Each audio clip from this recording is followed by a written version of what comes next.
Podcast about sports, about sports, about sports. Howdy, Ags. From the tailgate, home of Aggie football, this is the coach and the delivery man. What's up, C-Money? Oh, man, just happy after the big win. Dude. We just beat an undefeated Auburn team like it was nothing. Like nothing. Like Like nothing. it was nothing. Yeah. Forgot all about that Miami game already. Today's episode brought to you by Frida Homes, building Aggie dreams, custom home builders with over 15 years of experience in the Brazos Valley. If you're looking for someone that cares about you and the details that you care about, contact Frida Homes. Visit them on Instagram at frida.homes or give Justin a call at 979-450-4466. When you call, just remember, everyone loves their Frida Homes. Their Frida Homes. Don't forget to email us, contact us, send us questions, agstailgate@gmail.com. Get on the YouTube. And what do they got to do, Corey? Smash that subscribe button, I guess is what I always hear people say. You got to smash it. Smash that subscribe button. I don't even know what the hell subscribe means. I don't even know what that gets them if they subscribe. It probably just gets us to annoy them a little bit more every day. Yeah, well, do it. That's good stuff. You know, we love getting annoyed by all that good stuff. So it just means, yeah, you know, that's how people live nowadays, man. It's what it is.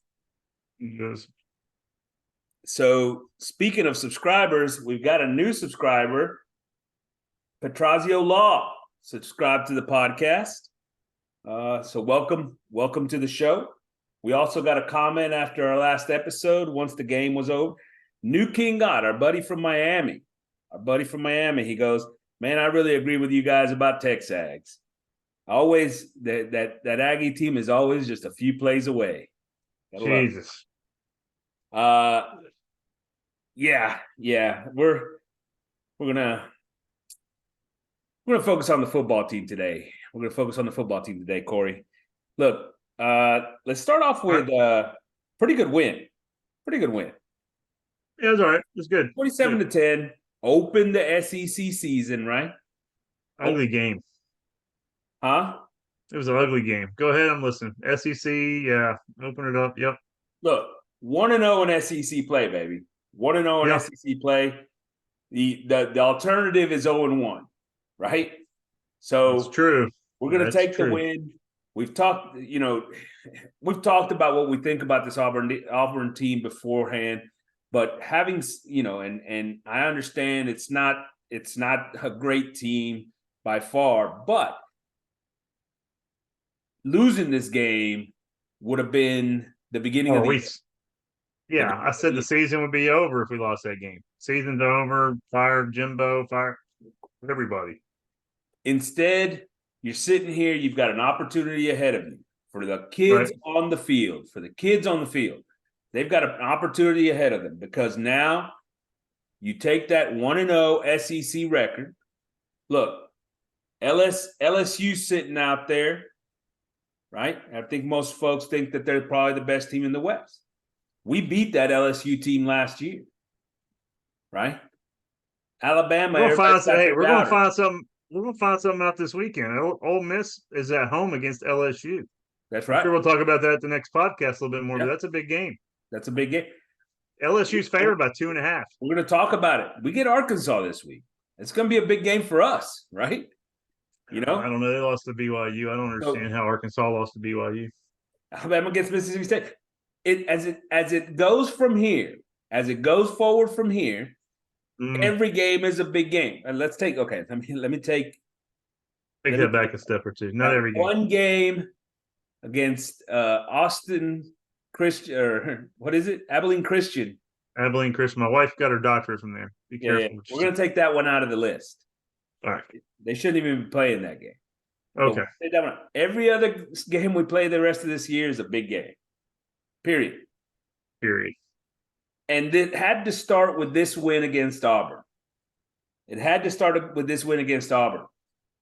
Corey, let's start talking about the Aggie offense and sort of what happened in this game against Auburn. we talked about last week. I said, remember what I said in the podcast? I said Auburn's defense is going to play safeties over the top. They're going to sit there and force you to dink and dunk and play underneath, and they're going to try to keep you to field goals. And what happened? And they did that. That's exactly what happened. We got real conservative, which was fine. We moved the ball up and down the field. And like you said, I hate agreeing with you. I freaking hate it. But yeah, they did. They moved the ball between the 20s. They got down there and took 2 field goals. But there's got to be something better than that. We should have done better than that.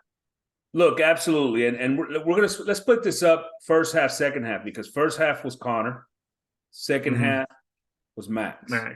Yeah. Not because Connor got benched. Unfortunately, we had an injury to the quarterback, man, and Connor's been our guy all year long. He's been the guy that's kept this offense rolling all year long. All year we played 3.5. He played 3.5 So games, far, and so 2 of them far. against crappy teams. So and far. the one loss he played against Miami. So what are you trying to say? Connor's been our man against He was Louisiana, the one bright spot against ULM. Miami. How about that? Was he? Yeah. How many interceptions did he throw? 2. Okay. But all right. So you're trying to tell me that you haven't been pleased with the play of Connor Wigman? Is that what you're trying he's been fine. I mean, I'm happy with the play calling right now. I'm Petrino. I like the play calling. I think Connor is a great player. I'm not trying to say he's not, but it sounds like you're trying to say that. Okay, what he beat New Mexico? He beat Louisiana Monroe. He played half a game against Auburn. For sure. His stats in the first half weren't that great. No, He absolutely. had good stats against a Miami team where we got our butts kicked. So you tell me, what am I missing here? Am I missing something? You're on point on some of that, right? I mean, but I thought he did play a good game against Miami. I thought he was one of the few people who played a good game against Miami, because he's been constantly under pressure. And I'll say this, to me, there was an adjustment by Petrino from the first half to the second half, actually. Right? Everybody talks about the change in the quarterback. I think there was an adjustment also by the coaching staff and the play calling. So they started to use the tight end a little bit more. They were running the ball better in the second half, right? They started to do some things there. And those 2 things allowed the Aggies to get into the end zone a couple of times, right? You got to remember the first touchdown was that throw from Max to his brother, Jake, underneath, right? Right. But he hit him underneath, and then he let Jake go do the rest of the damage. Right. It was an underneath throw to the tight end, something, by the way, that we didn't see much of in the first half.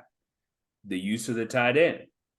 And then one of the other touchdowns, we got a long run out of this deal, right? Yeah. And then there was the deep ball by Max in between the 2 safeties. That was a beautiful ball, beautiful catch by Stewart, right? I thought it was a dangerous throw. I thought it was dangerous as hell.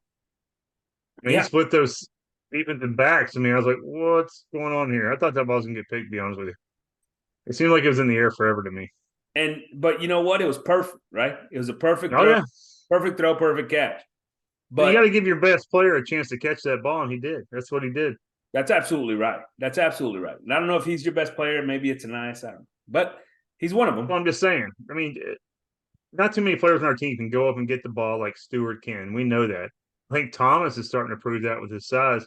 But you see that in the NFL every day. Teams just throw it up to Jefferson, Jamar Chase. These guys are quick and can beat their players, but they throw it up to him. Hopkins. You see the top receivers. They go one-on-one. This wasn't a one-on-one. This is 2-on-1 basically. But yeah, that's what you get. That's good. I thought it was great. Look, and sometimes, you do. You've got to go press it, right? You got to go press it. And if you're going to press it, don't do it. Don't do it when you're, in tight. Do it from way back there when you got a lot of room. You know what I mean? Right. More space. Yeah. And here's the other thing. I will concede that I thought even just the first half before he got hurt, this is probably the worst game Connor's played this year. Right? he was missing it. Him and Anais were a little bit off. He missed Anais on a couple of throws. They were purposely trying to get Anais involved. You could tell that. He had a few catches early, but then there was a few more that he missed. And I don't know if he was just I don't know, just a little bit off, which is crazy because last year against Auburn, same thing, right? He was just a little bit off last year against Auburn. So I don't know what that is with regards to that matchup, but he didn't play his best game in the first half anyway. I still thought that they had some opportunities to try to get those 2 field goals, to get those into the end zone, with a couple of passes that we missed. The offensive line, for some reason, continues to struggle with Connor back there. Like it says it to me. If you look at first half, second half with that offensive line, I thought they played better in the second half. Period. I disagree with you. I think they played pretty much the same, and it goes back to last year. It didn't matter who was back there; they were letting everybody come get them. We lost 3 quarterbacks last year, pretty much throughout the season, right? Didn't King got hurt? Oh yeah, Max came in, he got hurt. Hunter came in, I think he got dinged up and went back to Max for whatever for a little bit. I mean, it's those guys have got to take a little bit more pride in what they do and say, "Hey, man, we're getting our guys killed back here. And it's because of us. We're not blocking." I don't know if it's a scheme. I don't know what they're doing wrong. If they need to get rid of the ball quicker, if we're tipping our hat, showing what plays are coming. But these guys, any kind of pressure at all, they just give up. I thought one of the reasons that they protected a little bit better in the second half is because of the running game. I thought Of course, that's going to help a lot, I think. Yeah. I thought they did a better job in the running game. I thought they were able to move the ball a little bit better. I'll tell you what, one guy that I thought played his best game so far is Moss at running back. I thought he had his best game so far. He's starting to look a little bit more comfortable with the rock in his hands. He made a couple of cuts that, you start to see some of that vision. We've talked about the fact that Daniels has sort of been the guy that really showed out more than the other two at running back. Yeah. He still had a huge run, by the way, right? Huge Well, run. Moss had 15 carries, 97 yards, and a touchdown. I mean, that's 6.5 yards a carry, along at 36. Yeah. Daniels 5 carries, 85 yards, but his big carry is 79 yards. It was So, all in one. It was not all much in on the play, right? Yeah, and then Reuben Owens, 7 for 20. But Moss, he was the bell cow Saturday, and he did a good job. And I thought so. think Moss and Owens remind me a lot of each other with their running style. They're both kind of bruisers. Daniel's kind of quick, like a third down Owens back. is that, but I think Owens is more of a smooth runner type guy. I think Moss is got a little bit more power to his game, but he's a little bit lower down into the ground, right? A little closer down to the ground, maybe. I don't know. I think they both look a little bit alike running. Either way, I thought he looked great. I thought this is the best he's looked all year. And we talked about it at the beginning of the season. We thought that at the beginning of the season, Antonio Daniels would be sort of your primary guy, and he was, right? But we said as we start to move, that's going to start to shift, right? And I still think Antonio Daniels gets his reps and his things, but now you can see Moss is starting to take more reps. He's starting to get more comfortable back there, especially with the ball in his hands. He's going to start getting more of those carries, especially when you start to look at the fact that he puts a little bit of a beating on that defense, right? He's not afraid to get his shoulder in there and kind of wear things down so that in the fourth quarter you can try to take the running game to the opposing team. And then you look at Owens, and I think Owens is also starting to, maybe get a little bit more into his role, but I think he's still got a little further to go. Right? Do you think this Auburn defense that we just played, where are they in the SEC? You think they're like middle, top, bottom? What did our offense actually do? Did we go up against a good SEC defense, or were they one of the worst SEC? I just what I'm trying to figure out. Because I watched a lot of football this year. I don't think Auburn's defense was that bad compared to what I've seen. To be honest with you, their offense was terrible, but I think that's why they got tired in the second half. because they've been on the field so To me, damn the much. biggest problem with what we saw from this offense is that up front, this Auburn defense doesn't have those guys. We talked about it before the game, right? They don't have those guys that they've had in the past. Right. They have Right. Browns and the Hall and the guy, these just incredible pressure guys. And we still had some issues with regards to the blocking, right? I mean, and so the fact that that their front is not really all that great, it wasn't I wouldn't say it was a great performance by the offense. I will tell you that I thought that Petrino did a good job transitioning in the first half to the second half, and he did a good job of changing things up just a little bit as they got in closer to the end zone, right? And doing some different things there, and they were able to finally get the ball into the end zone. And that's the difference, right? That's the difference between sitting towards the end of the game and being in danger of a tie with Auburn and putting the game away after 2 straight touchdowns the first 2 drives of the second half. Right. And so, hey, look, great effort by Jake Johnson on that touchdown reception, right? But he was open a few times throughout the day, and he was able to make some plays with it. We talked about him before. I mean, he's not that burner guy that you're going to run down the middle of the field. But, he did a pretty good job out in the flats, catching a quick ball and then getting downfield and getting some more yards, right? He did it a couple of times. Being physical. He's still not a great blocker. But they also decided to use Theo and Max in blocking situations a couple of times. They decided to bring in 2 back sets a couple of times.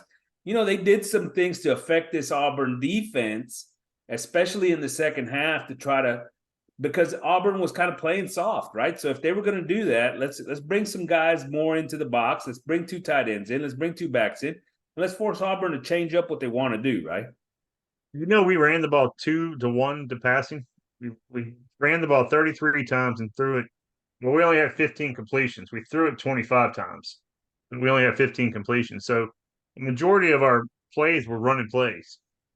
Look, and that's smart. That's smart. And why?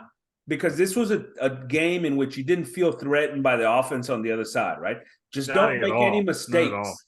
Just don't make any mistakes offensively. Don't give them any free points. Don't give them any of those types of things, right? Don't give them short fields. Let's be consistent. Let's run the football. Let's sit there and let our running game play. Take what they give you. And on the other side, they're not going to be able to score enough to keep up. Period. That's winning football. That is winning football, if you ask me. If you ask me, we should have beat them worse than what we did. Sure. There was definitely a talent deficiency in this game on both sides of the ball. It was obvious. I mean, 27-10 is a great win. I'll take it. It should have been easily 47-10 or 47-3. Anias, another good game. Hey, look, Anias, another good game. He's really coming on the last 2. 5 for 78. Yeah, leading receiver on this one. Obviously Stewart. Evan with the one big one for the touchdown. So you get some things going on there. We still don't get Moose involved, which is kind of crazy, but I don't get it. So what's going to happen this week? Do you think? I mean, between Jake and what are we losing? Having Jake instead of Connor, or vice versa? Are we losing a lot, or is it going to be what we saw in the second half? What are you expecting, Jake? I mean, Max. Does Petrino need to change it? Max. Does Petrino need to change the game style? No, I actually don't think they're going to change much at all. Actually, I think they're going to pretty much stick with it. Right, Max. Mm-hmm. Max is a similar type player, right? He's not quite as instinctive as Connor is, right? Yeah. He's not. He holds the ball just a little bit longer. So what does that mean for us offensively? Well, and we'll get into it more later in the week, but it means that he's going to have to adjust a little bit and make sure that he's looking at different ways to get the ball out of Connor's hands quickly, right? Because Connor or Max's hands? Max's hands quickly, because he's a guy that takes just a little bit longer to go through his progressions and doesn't react as quick. To be a little bit more open. Let's just say that, right? You sure about that? I saw that pass to Stewart. Well, that was an. I hear you, but I'm not sure what you're saying. I hear you, but I'm That's not an sure what you're exception. saying. Okay. Offensive line wise, I'll tell you what. I did think Zune had a really nice game the other day. I think he's getting better. They said he was banged up all last season. I heard him talking about this. Zune's a good left tackle. Basantis, what do you think Basantis did? He was okay. He was okay. He's he's just young. He's just young. But Okay. he plays with a lot of effort, which helps him make up for a lot of stuff. The guys that give us problems, man, are the interior guys, to be honest with you. And I Leighton think one in Robinson, particular. That one in particular. is probably the biggest disappointment out of all of them, right? I mean, we've talked about the different things, and Nabu was first year starting over there at left guard. I'm surprised that Dewberry's not getting more time. Honestly, Why don't they put Naboo and Dewberry in together and just bench Robinson for now? that's a good question. Because I mean, Robinson I seems think to we've be been better. we go backwards. Yeah, I think we've been We better lost. with Robinson on the sideline, actually. And you hate to do that to an upperclassman, right? I mean, a guy that's stuck around and been there.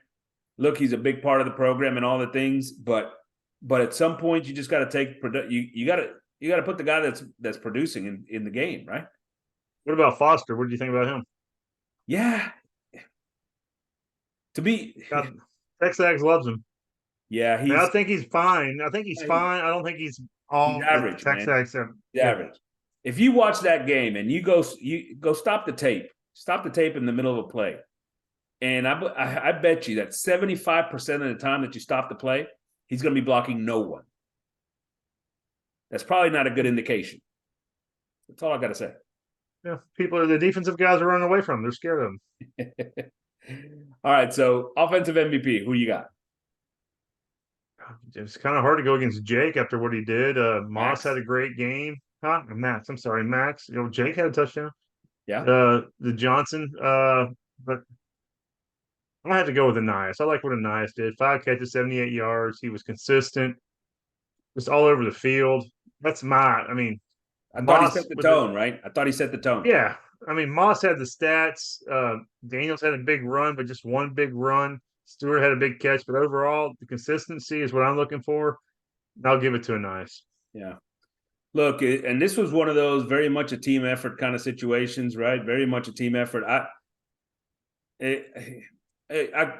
would agree with you, Anias, but I'll give it to Max because of the fact that he got thrown in there unexpected and he came in and 2 touchdowns, man. Not bad. I thought for sure you were going to give it to Moss. Thought for sure you give it to Moss. Well, I think I've been people. That's why I left it wide open for you to give it to Moss in that running game. 15 carries, 97 yards. Look, 6 points. He's I'll right take mine there. back. I'm sorry. I was leaving the door wide open for you. I'll give it to Moss. He's right up. He's right there. I like that. You give it to Moss.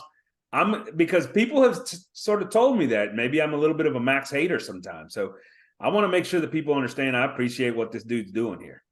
All right. I'm glad he's in the building, especially today, right? Yeah. And no joke. And what he did on Saturday, I mean, he's the difference between a W and an L on Saturday. Period. Well, that's what my question is to you. I mean, do you feel confident with Max Johnson being our starting quarterback next week and maybe the week after and maybe the week after? Do you feel confident? I do, as long as the defense does its part. So let's turn to that defense. Well, real quick, I mean, do we lose with Max at quarterback instead of Connor? Are we losing 5 points a game, 10 points a game, a point a game, any points? Are we losing anything? That's what I'm curious about. That's what fans want to know about is what are we losing? Max Johnson at quarterback. Max ran the ball well. I mean, he runs. He's athletic. He's left-handed. I think it's a little bit different for other guys. Look, I think ultimately, I'm worried about. I think ultimately we do lose a little something. Yes, I do think so. Because of his decision making, is that what your problem is? Just because of the fact that he's going to be a little bit more reserved. He is. He's going to be. They said something on Texags that I don't believe it. I have to look it up. They say Max Johnson hasn't thrown an interception since he's been an Aggie. Could be true. Actually, I actually think that is true. I don't think because he weird. didn't throw one last year. He didn't play much last year. No, well, he got hurt. That's what I'm saying. Okay, I mean, I'm just curious. I just want to know what you felt like, what we're losing and what we're gaining. I think Look, it's I good think and bad. honestly, the one thing I'll say this is, dude, the guy is experienced. He's been Yeah. there. He's done that. He's played in big moments. He's won games, right? Won big games. He's not gonna cower. He's not gonna cower from the moment.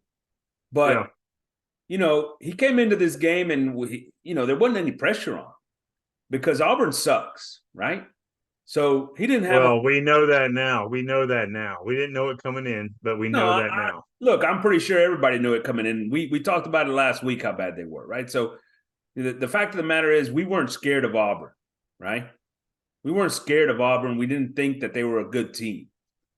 So now, did you think Max thought they were a good team? You think after watching them for the first half, you think they came in there and said, I'm scared of this group, right? No, but my question is, does Petrino coach different now, having Connor out, an unproven backup behind Max? Do you coach a little bit different to try to make sure to keep your quarterback out of harm's way? I don't. But you don't? You know, I mean, I'm excited to see Marcel Reed. How about that? Bring him in. That's not what I want to hear. Give me the next guy. Okay. That's what I'm saying. I mean, you say bring the next guy. I think you do coach just a little bit different. Maybe you run plays to get the ball out of the quarterback's hands just a little bit quicker than normal. You maybe run the ball a little bit more. I'm just wondering if that's what Petrino's thinking. If Jimbo's talking to him, they're sitting there going, damn it, we just lost another quarterback. This is like our fourth quarterback we've lost for injury in the last year and 4 months or 3 months. This is ridiculous. We got to do something different. Is that what they're saying? Or are they saying, no, we're just not executing. Our system's fine. Just keep doing what we're doing. Let's put somebody back there, let them get knocked out, and put the next. If I'm both of them, I've been harping on Adazio to do a better job for the last year and a half. So maybe that message gets a little bit louder this week, right? But at the end of the day, is there going to be any changes? There might be. Maybe they are afraid to freaking lose Max now, and maybe. I think that's something realistically you have to think about. You think about just switching it up. You have an Arkansas team coming up.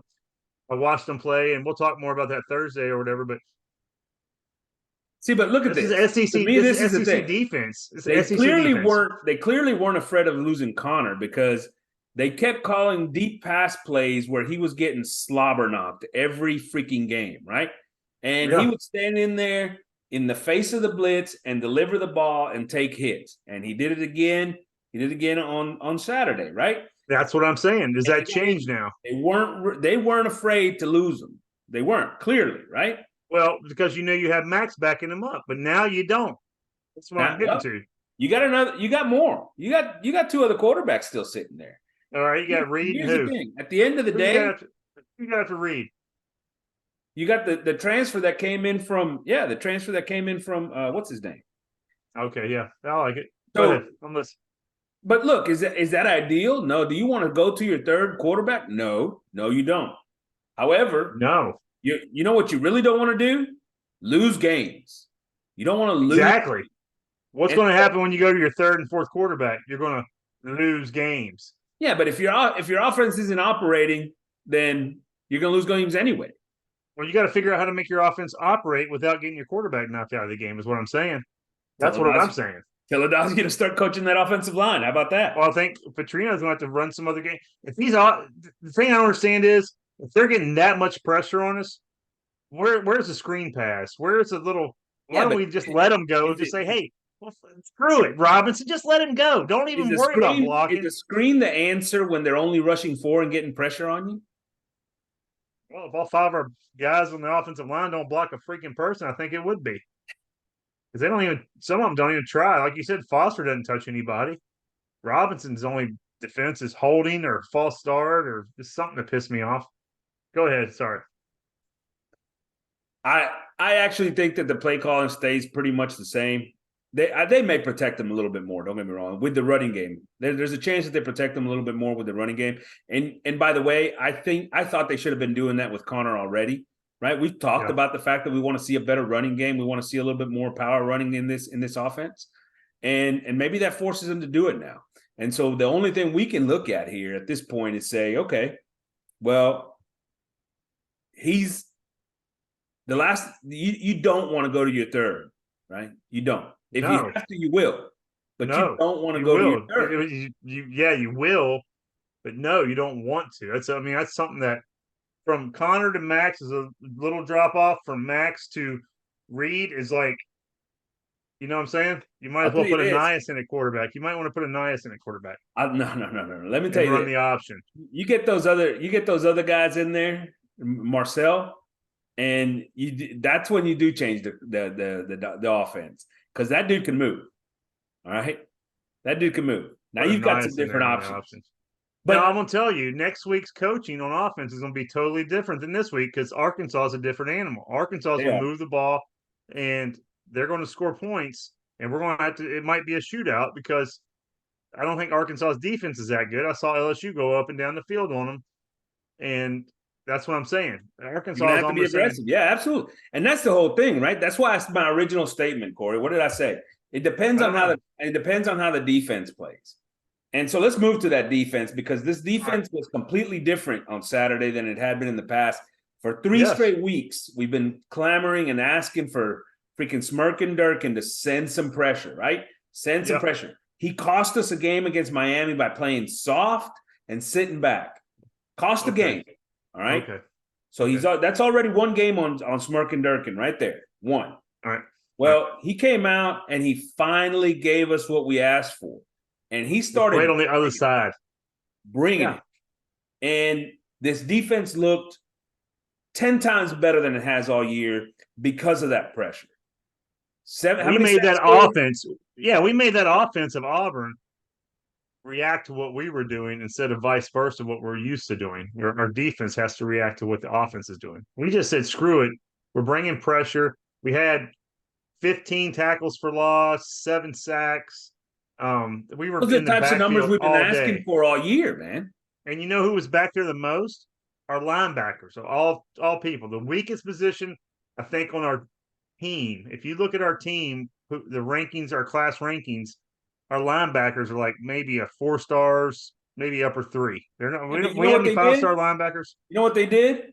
That when Russell was in the game, they didn't let him sit there and not read the defense because they sent him. Yeah, forget it. He can't. He's not good at that. So what they do? They sent him.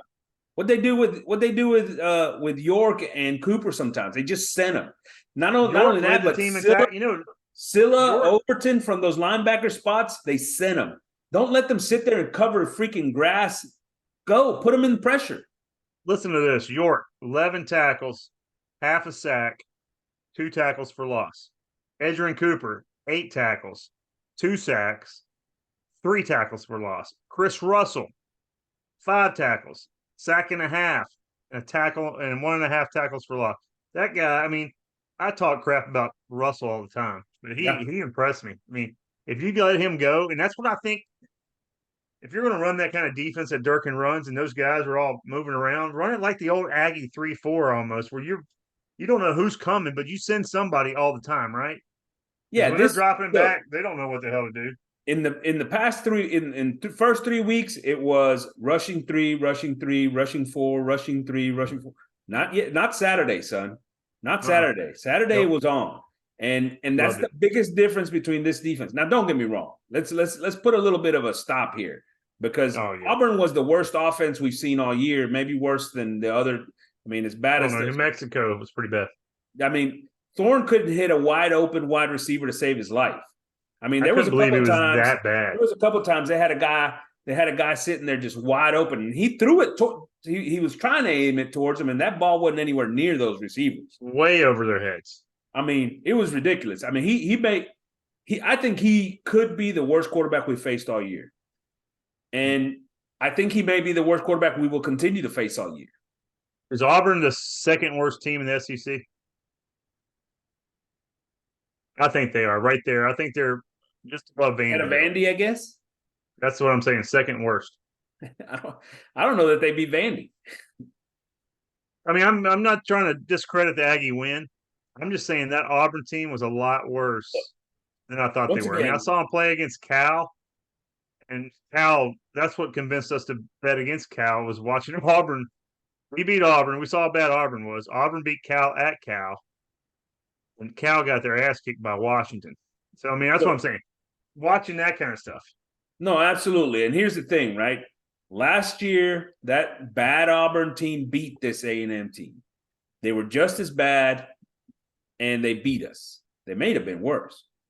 They made it really ugly last year. A lot of running. This year, boy, they were horrible. Yes, but we won. That's a difference. That's a difference. Why did Auburn get away from that Ashford kid? I like him, that little sophomore quarterback. He came in for like maybe a quarter. It feels to me like those guys are going to have to just say the heck with it. We're going to run the football no matter what, right? Exactly. That's what I'm saying. He's your guy. Thorne. And he's not your passing quarterback. No. And he didn't impress me running the ball. No. 11 carries for negative 34 yards. So, I mean, if you want him running the wrong way. And that's the thing. And then once after you got those 2 touchdowns in there in the second half, I mean, it was hard for them to do anything, right? Because now they're forced can't to come try to from score, behind. right? In the first half, they were able to move the ball a little bit better just because of the fact that they didn't have any pressure on them. Their defense held us to field goals, and so they could sort of take their time and do those things. They still looked horrible. Now, mind you, Right. we still have issues in the secondary, right? There was a couple of times those guys were wide open. That could come to haunt us this coming week. And AJ, because KJ Jefferson is a player. Oh, he's a hoss. He's a hoss. I mean, I'm talking. They're going to hit him, and he's going to keep going. They're going to be like, "Why did he go down?" But it goes back to what we've said all along, right? This secondary is having issues. They're having issues now. They're having issues before. Well, how do you cover up for poor secondary play? Pressure. We've been saying that the whole time. Huh? That's what I said at the beginning of the season. I was like, for secondary, I'm not worried about it because teams aren't going to have time to throw it. But I'll be damned if Durkin hadn't proved me wrong again, except for this week.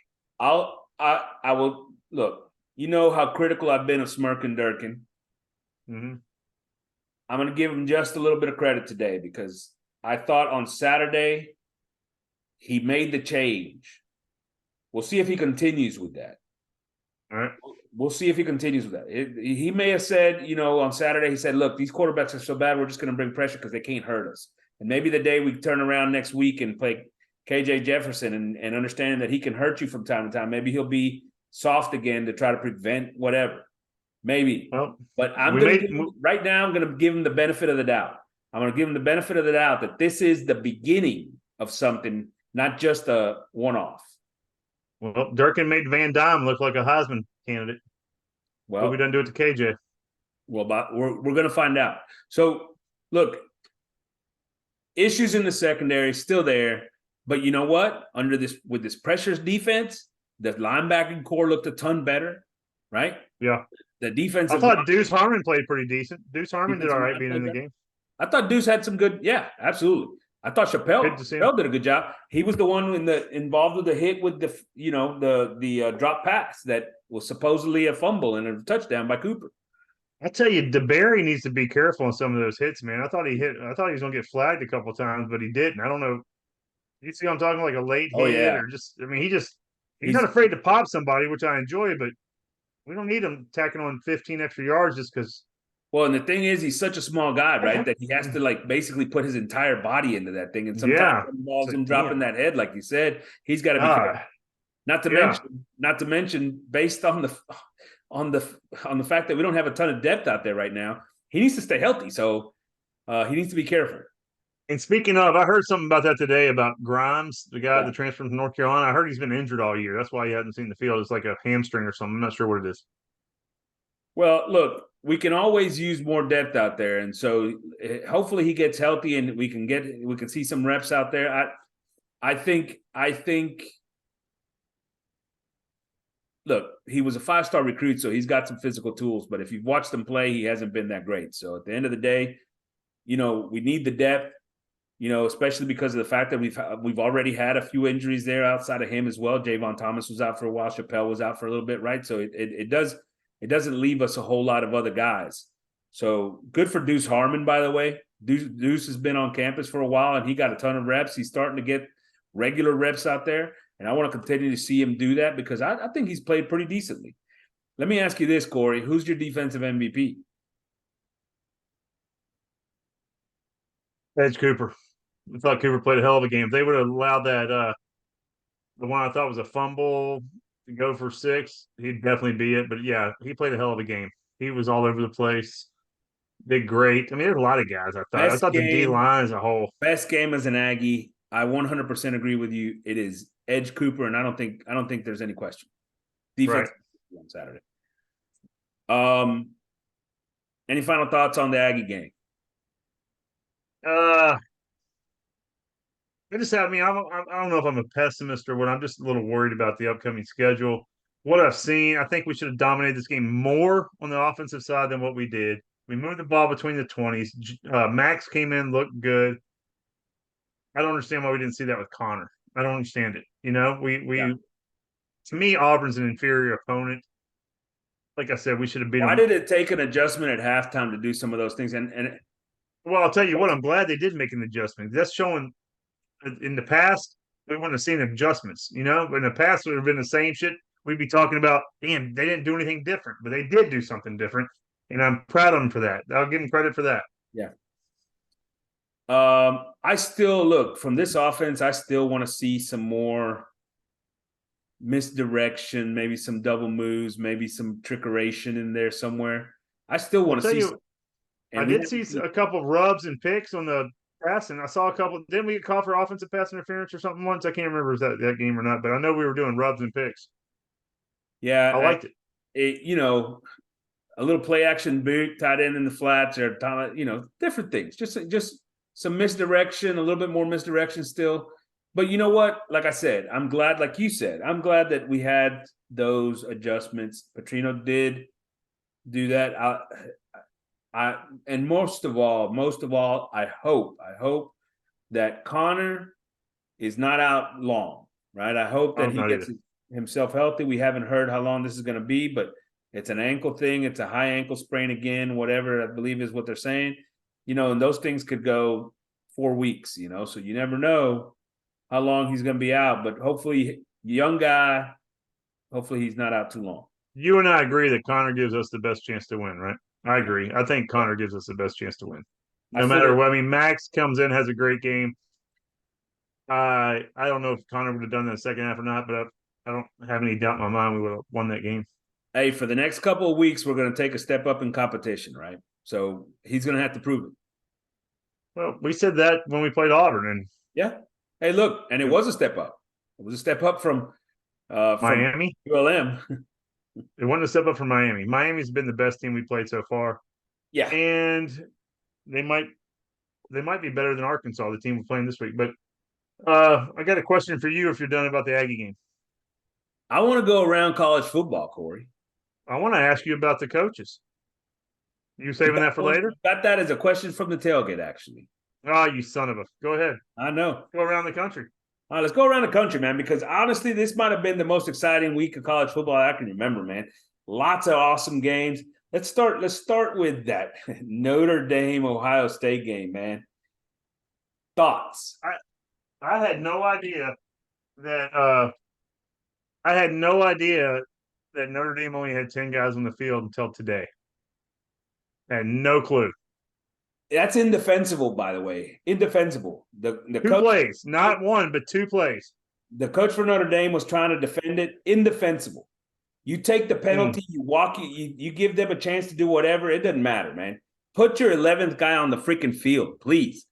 Golly, we were sitting. How does it happen for 2 plays? We were sitting there talking while this happened, and we said, "Look, they're going to turn around and run the football here." We knew it. And we said that. Yeah, you and I talked about it. We knew it. That's what you do. They ran it right at the middle. Yeah, it's the game. 3 seconds left. That's it. By the way, they shouldn't have had time to kick that extra point. But go ahead. Cost us money. I know. Hey, that was a bet breaker, man. When they hit, it was. When they were given that extra second, they were able to get and push on the -3, right? Okay, we watched that Notre Dame Ohio State game. Are they 2 of the best teams in the nation? Both of those teams. Are they going to be in the Final Four? No. Okay. All right. That's all I know. All right. I was underwhelmed. By the way, I was underwhelmed by both offenses, to be honest with you. I mean, I'm surprised it was that low scoring. I really thought it'd be a higher scoring game with the press. I didn't think the defense was that great. I mean, I just thought it was a Yeah. lot. Notre Dame had a lot of chances. They moved the ball up and down the field, and they would and missed field goals. They went for it on fourth down a few times. Both teams did. Here's a game that I want to talk about. Alabama, Ole Miss. And here's the reason I want to talk about this, because I told you this at the beginning of the season. What's Alabama going to do this year? Eventually, Run the ball. Run the ball. They're going to start Milroe, which they did. Mm-hmm. And they're going to go bully ball again. Play defense, run the football. What'd they do against Ole Miss on Saturday? Milroe, 17 of 21, 225 yards passing, 1 touchdown, 1 interception, running the ball. They ran the ball 45 times, only for 131 yards for 45 times. Not a great average. 3 yards, 2.9. But they controlled the clock, kept absolutely dominated the game, right? Yeah. Dominated the game. And the defensive side of the ball is where you really see it. They had 5 sacks, 10 tackles for loss, interception. You know, they were causing havoc. It was a tale of two halves. Ole Miss was dominating in that first half. Yeah, I was impressed by him, man. I really was. I thought that they played an excellent game, and really did the things that they needed to do to win. Okay, Alabama, Ole Miss. Either one of those teams going to win the West? Either one of them. Could. Would you put money on one of them right now? Money on which one? Probably not. Yeah, no, I take that back. I don't think Ole Miss is winning the West. I would not put money on them at all. All right. But Alabama, I think get $100 right now. I think Alabama's got a shot. Okay. All right. I think Alabama's going to lose 1 or 2 more games. All right. What about the Florida State Clemson game? Dude, that was unbelievable. Look,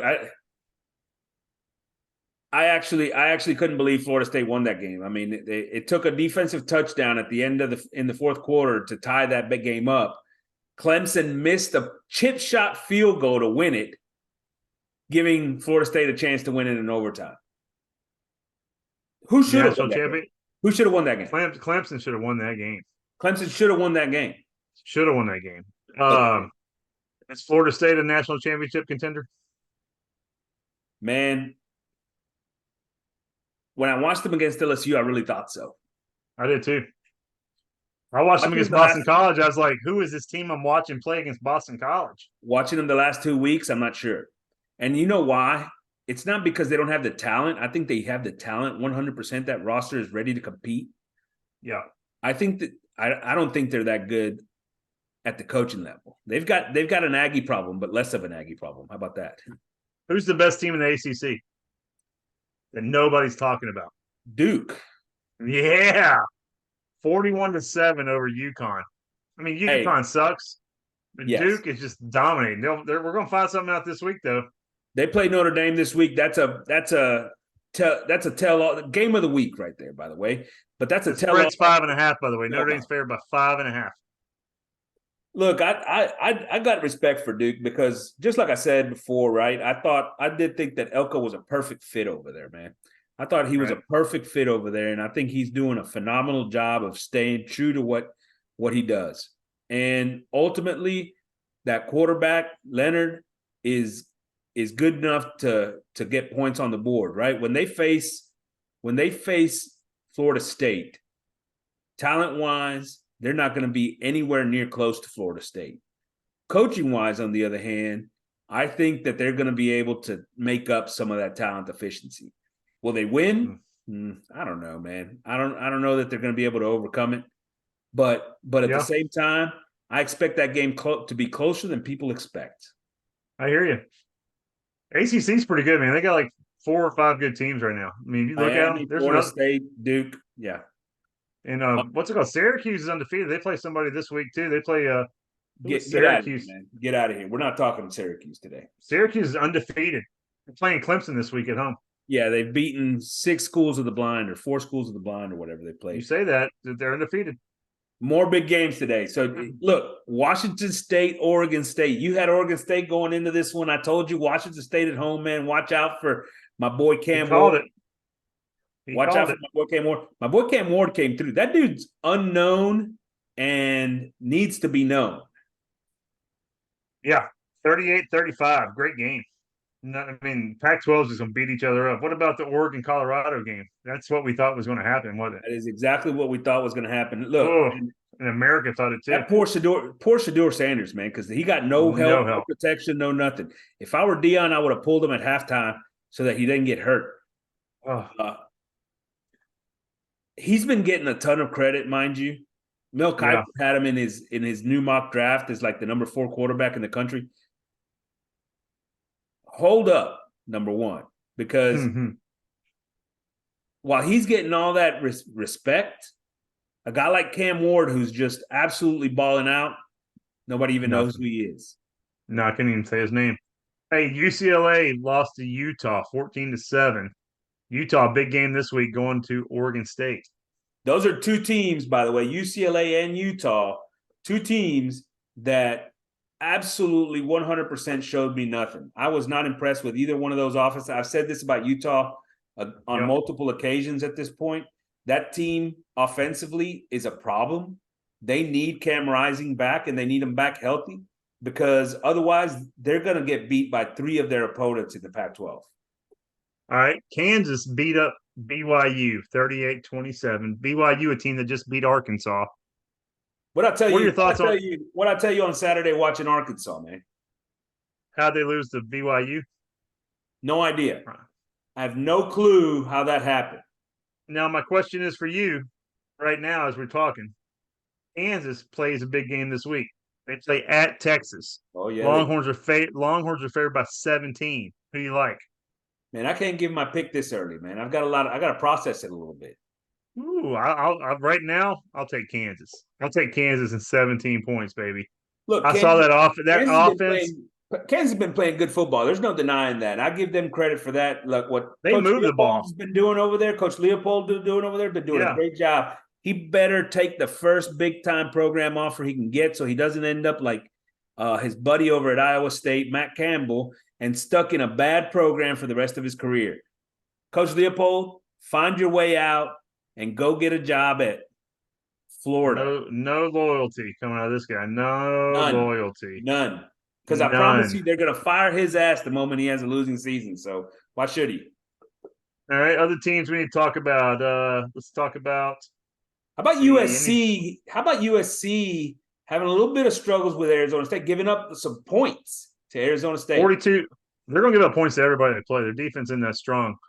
Their offense is what's going to carry them. They're going to try to outscore everybody. They're going to hope to turn them over, get 1 or 2 more possessions than you by turnovers, and hope that they can outscore you. Caleb's a stud, man. That dude's he is. What, he had 5 touchdowns the other day. I mean, just unbelievable. You watch those guys operate. They are talented and extremely good, extremely well coached offensively. Eventually, they're going to face a team like Oregon, who's going to be able to put pressure on Caleb. By the way, with their front, they're going to be able to put pressure on Caleb. They're going to slow him down just a little bit. But that USC defense is going to break, and Oregon's going to, and that's going to be a loss. I hear you. I like where you're going with that. Let's see here. Who was it? North Carolina Pitt. Anything on that game? Do you like North Carolina? They're national championship contender. I really thought, still undefeated North Carolina, right? I mean, we're talking about a team that's won the games, right? So that's the first thing. You got to win the games in front of you. But, man, that offense, which, we talked about this. Your boy Mac Brown came out, and, man, he should have shut his damn mouth. And he's like, man, they lost their offensive coordinator. Well, he's now like, well, you know what I did? I went out and put together a better offensive coaching group, and we created the perfect offense for Drake May. That offense is a lot worse than it did last year, by the way. What do you want him to say? You want to come out, man, our offense is going to suck this year. We lost our offensive coordinator. That's not what I want. Our team is going to be terrible. He doesn't have to go to the extreme of perfect offense. That's exactly what Jimbo said when we lost Elko. He goes, man, our defense is going to suck after we lost Elko. And look, he was right. He followed through with that by hiring the worst defensive coordinator in the country. He's like, God, our defense is going to suck. All right, another game. It's Penn State for real. They beat Iowa 31-0. The ranked matchup, number 7 and 24. I'm glad you brought that one up. Look, I have not given Penn State the due respect that they deserve right now. I think that those guys are actually playing at a very high level. They've shown they have been the team that so far has played the best in the Big Ten. They played better than Ohio State. They played better than Michigan. The question is, when they face later in the season, a little bit down in a couple of weeks, when they face Michigan, can they beat them? Period. Right? To me, I don't know. You ask me, those are the two best teams in the Big Ten. And I wonder, great teams that win championships get better every week. You know that? Right. We'll see how A&M. I think Ohio State's getting better every week. That quarterback's getting a little bit better. They just beat Notre Dame. He's put up some good numbers. I think Ohio State, you might be eating your words there pretty soon, because that Ohio State defense has played pretty good. How many points did they score, Ohio State? 14 against Notre Dame. 14. National televised game. Notre Dame, the number what team in the nation? And you're giving them crap. They won. 14 points. What do they need to score? 15? All they had to do was outscore Notre Dame. All they need to do is win. Hey, listen, they got to win over a top 10 team, right? It was a number, 9 team in the nation. They got to win over the top 10 team. You cannot be mad at them for that. All I'm saying is, as I'm watching that game, I think they still have a long ways to go. And I think that when it comes right down to it, if that offense is not able to put points on the board at a higher rate, they're not going to beat Michigan. And the way Penn State's playing, they're not going to beat Penn State. I don't know. All right, a couple more games I want to talk to you about. Texas beat Baylor 38-6. Is Texas for real, or does Baylor just suck? Baylor sucks. But don't take it away from Texas. I give Texas doing what they're supposed to do. They're going after it. Look, in 2 weeks, that's a game. Look, Texas got 2 back-to-back now, right? They got Kansas this weekend, and that's good. That's a game. Everybody wants the Oklahoma game coming up too. And then right after that's the Oklahoma game right here in Arlington, right?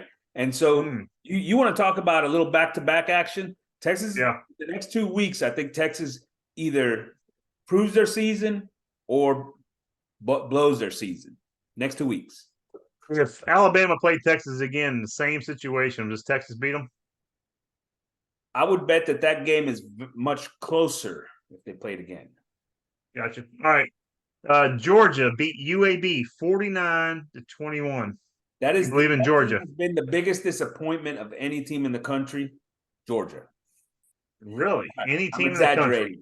I'm clearly exaggerating. What I will say is this. Look, that team offensively has really not shown anything, right? That game was 14-7 at halftime. Is that right? 14-7. I think it was more than that, wasn't it? It might have been. They might have scored a third touchdown. It might have been 21-7 at halftime. It's 28-14 at halftime. 28-14. 28-14 against UAB. By the way, UAB, one of the worst teams in the country. UAB, that team offensively struggles, man, and it just seems like they don't have that same sort of creativity with their offense anymore. That's true. This quarterback's definitely not Bennett, by the way. He's not the playmaker that Bennett. Now, Bennett started for freaking 3 years over there, so maybe that's you got to 4 years. You got to give him a little time. 14 years. But I guess my point is, if Georgia played anybody in the regular season, I think they were gonna lose a game. Right now, the question that I would ask you is, who's their biggest competition in the West? I mean, is it Kentucky? East. You mean the East? I mean, in the East, is it Kentucky? Probably. Tennessee didn't impress me. That lost to Florida. Florida hadn't impressed me. Missouri, they beat K-State. So I mean, I don't know. Another game. They probably got a free pass to the SEC championship. They may still lose a game in between here and there. This game, I think I told you should bet to take the second half over. LSU, Arkansas. One of the best games. Second half was awesome. I'm going to tell you what, Jaden Daniels is one of those guys, and most of the time when I see it, he usually starts off, he's a slow starter, and he in the first quarter, he looks like he can't complete a pass to save his life, And then all of a sudden, that dude, they let him sling it a little bit, and he misses some. Next thing you know, he can't miss. He has a weird delivery. The way that he delivers the ball is awkward to me, but he gets it out there quick and then on time, I guess you would say. That second half was a freaking track meet. I mean, they were one way, that was awesome. back the other way. KJ Jefferson absolutely balled out. That dude doesn't have the same level of athlete that Daniels has on the other side of the field with Thomas and the other wide receiver. Gosh almighty. One of the best wide receivers in the SEC. Naboo? Neighbors. Yeah. Neighbors and Thomas, great pairing over there at LSU. Naboo. Neighbors and Thomas, great pairing at LSU, man. I mean, they still can't run the football, mind you. They still don't run the football, but they've got that freshman back that's starting to do some things. I was impressed on the other side. I was impressed by KJ Jefferson and the way because man, his team was just putting them in horrible positions, penalties, all kinds of crap, right? They couldn't do anything. And he just overcame. Huge KJ guy, man. That dude's a monster. Huge KJ guy. All right, another game, just real quick. I don't know if you watched any of it. Washington, California. Yeah. Washington 59-32. This California team that scored 10 points against Auburn. All I know is that I don't think anybody can stop Washington. Michael Penix is another stud of a quarterback out there at West, man. He throws the ball deep a lot. That dude deep sling a lot.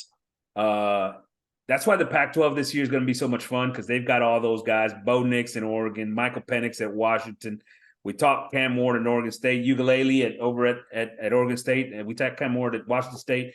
Obviously Caleb Williams down at USC, and we haven't even talked about, and then you got Cam Rising at Utah if he ever gets on the field, right? I mean, just so much talent at the quarterback position, and those guys, I mean, it's going to be a competitive league, and it's going to go into our questions from the tailgate. So let's move on. Questions from the tailgate. Go ahead.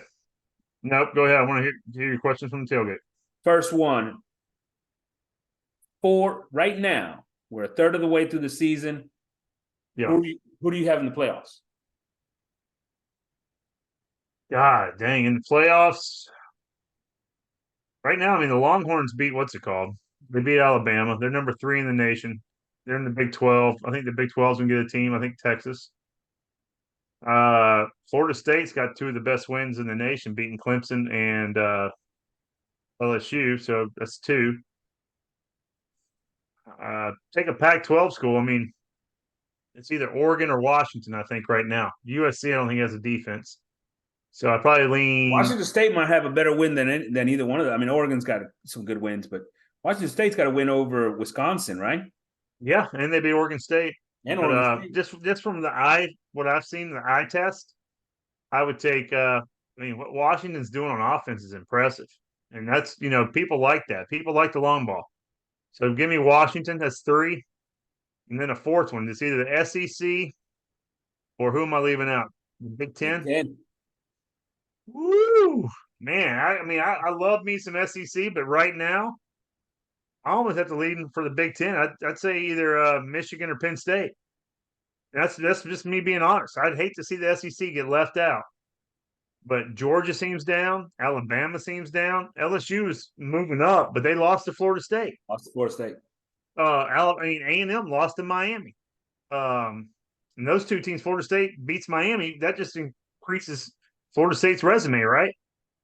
Yeah. Miami beat an A&M team. Here's what we do know. Here's what we know, though.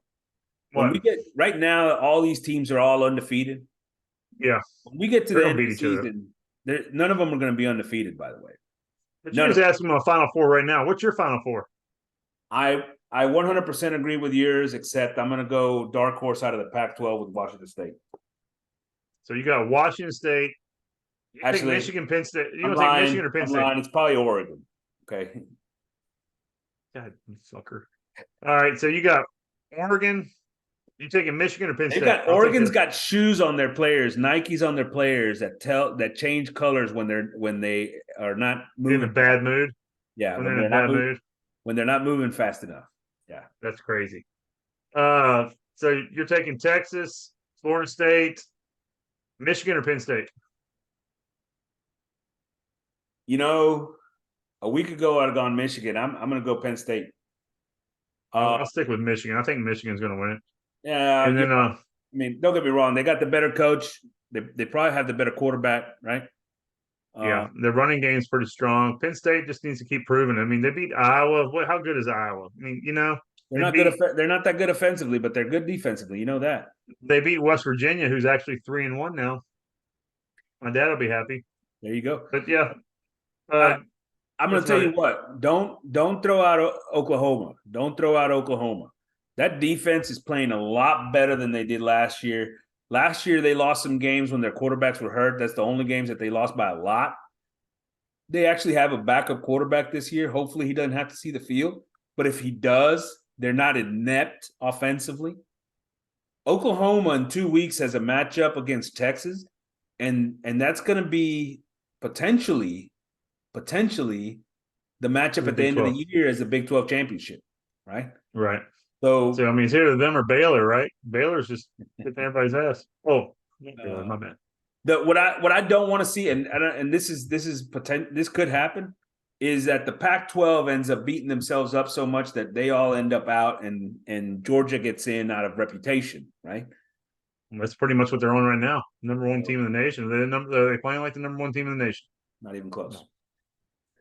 Question number 2: grade the A&M coaches a third of the way through the season. Jimbo, Durkin, Adazio, the guys we're interested in. I'd say Jimbo last year is an F.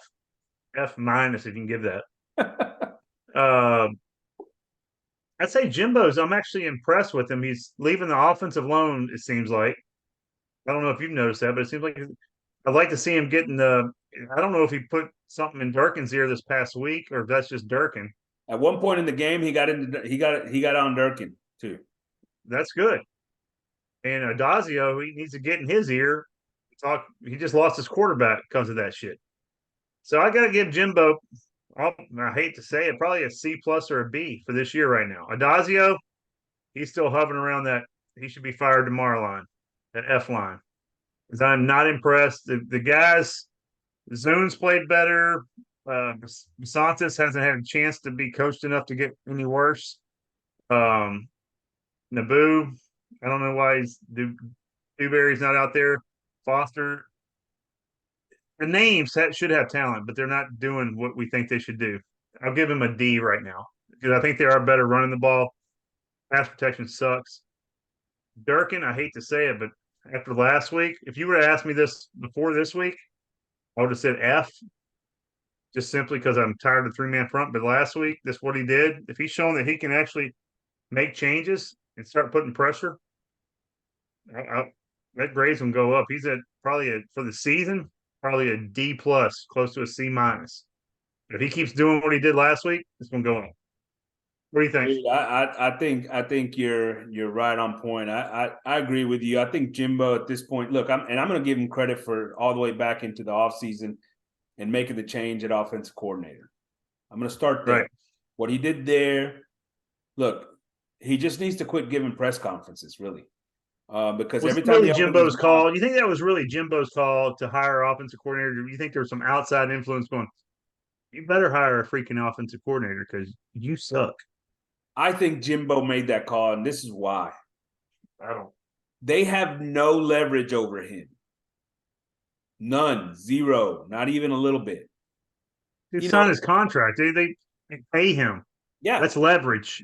That's it's leverage. You can fire him. Guaranteed contract. Who cares? Guaranteed. Fire his ass. Fire his ass. Nobody's paying him $80 million today. Nobody. $80 million to the Aggies ain't much. It is. I don't know if you saw the It's the enough contract. that came back after, it's enough to bring them back after a 5-7 season. How about that? ESPN paying them like $80 million a year. Doesn't matter.